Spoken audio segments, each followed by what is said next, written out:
नमस्कार, आप देख रहे हैं आज की खबर। आपके साथ मैं हूं अफीफा मलिक। एक नजर हेडलाइंस पर।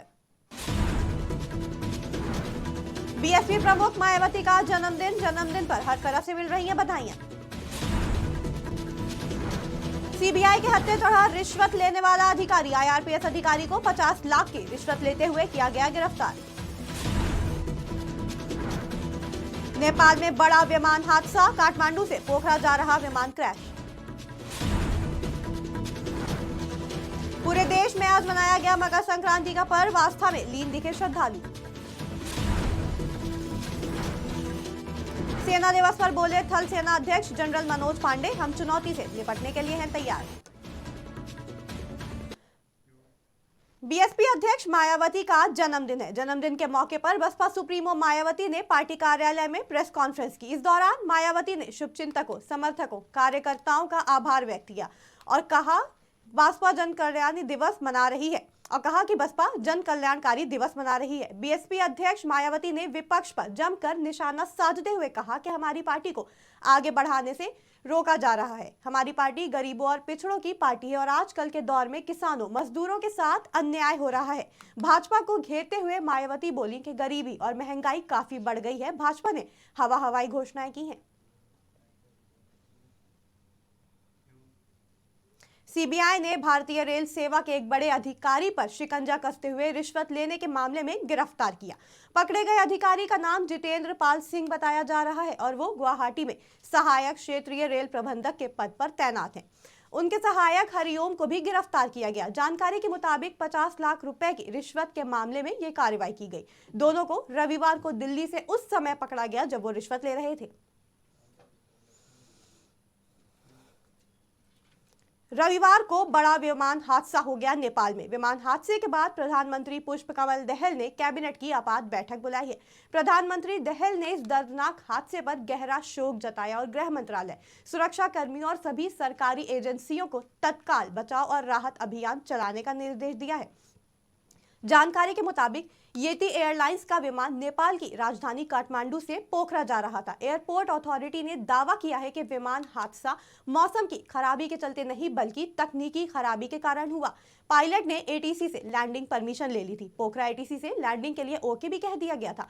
सिविल एविएशन अथॉरिटी का कहना है कि लैंडिंग से ठीक पहले विमान में आग की लपटें दिखाई दी थी। येती एयरलाइंस के प्रवक्ता सुदर्शन बरतौला के मुताबिक विमान में कुल 68 यात्री और चालक दल के 4 सदस्य सवार थे। विमान में सवार लोगों में 5 भारतीय भी शामिल थे।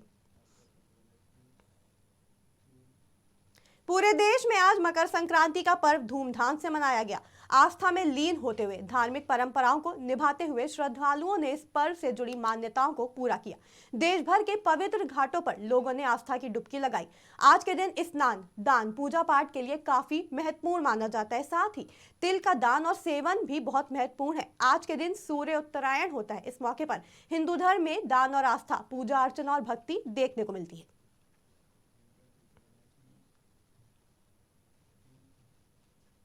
भारतीय सेना का 75वां स्थापना दिवस पहली बार बेंगलुरु में मनाया गया। सेना प्रमुख जनरल मनोज पांडे ने सेना के जवानों को संबोधित करते हुए कहा, पहली बार सेना दिवस परेड और इससे जुड़े अन्य कार्यक्रम दिल्ली के बाहर आयोजित किए जा रहे हैं। इसने सेना को लोगों से जुड़ने का एक सुनहरा अवसर दिया है। मुझे विश्वास है कि इससे हमारे संबंध और भी मजबूत होंगे। सेना प्रमुख जनरल मनोज पांडे ने संबोधन में आगे कहा, एलएसी पर हम एक मजबूत स्थिति में हैं और किसी भी चुनौती से निपटने के लिए तैयार हैं। गुजरात में हो रहे सड़क हादसों का सिलसिला लगातार जारी है। प्रदेश में अलग अलग जगहों पर सड़क हादसों में अब तक कई घटनाएं दर्ज की जा चुकी हैं। प्रदेश में इंजरी की कुल 62 घटनाएं दर्ज की गई हैं, जिसमें अहमदाबाद में कॉर्ड इंजरी की 25 घटनाएं हुई, तो वहीं सड़क हादसे में 400 मामले सामने आए। अहमदाबाद में सबसे ज्यादा 56 मामले सामने आए। राज्य में छत से गिरने के कुल 164 मामले सामने आए, जिसमें से सबसे ज्यादा 36 मामले अहमदाबाद में सामने आए। राज्य में पशु पक्षियों के घायल होने के 1000 से अधिक मामले भी सामने आए। मध्य कश्मीर के बाल्टल इलाके में हिमस्खलन हुआ है। हालांकि इस घटना में किसी के हताहत होने की खबर नहीं है, लेकिन स्थानीय अधिकारियों को सतर्क कर दिया गया है। फिलहाल स्थिति का आकलन किया जा रहा है। जानकारी के मुताबिक किसी भी तरह का जान माल का नुकसान नहीं हुआ है। वहीं प्रशासन ने सुरक्षा व्यवस्था के इंतजाम करते हुए और निवासियों को घर से अंदर रहने की सलाह दी है। पतंग महोत्सव के चलते कई ऐसी घटनाएं सामने आई हैं जहां आम आदमी से लेकर पक्षियों तक को बड़ी तादाद में भारी नुकसान पहुंचा है। ऐसा सिर्फ किसी एक राज्य में नहीं हुआ, बल्कि देश के कोने कोने से ऐसी खबरें आ रही हैं कि पतंग उड़ाने के शौक ने 3000 से ज्यादा पक्षियों की जान ले ली। इतना ही नहीं, आम लोगों की भी जान गला कटने से काफी मुश्किल में पड़ गई। एक तरफ कई पक्षी बुरी तरह से घायल हुए, तो वहीं दूसरी तरफ आम जनता को भी चोट लगने के केस सामने आए हैं। इन हादसों के चलते सीधे प्रशासन घेरे में आता है कि आखिर क्यों बैन होने के बावजूद भी चीनी मांझा आसानी से मार्केट में बिक रहा है। तो ये थी इस वक्त की बड़ी खबरें। जुड़े रहें आज की खबर के साथ ताजा तरीन खबरों के लिए।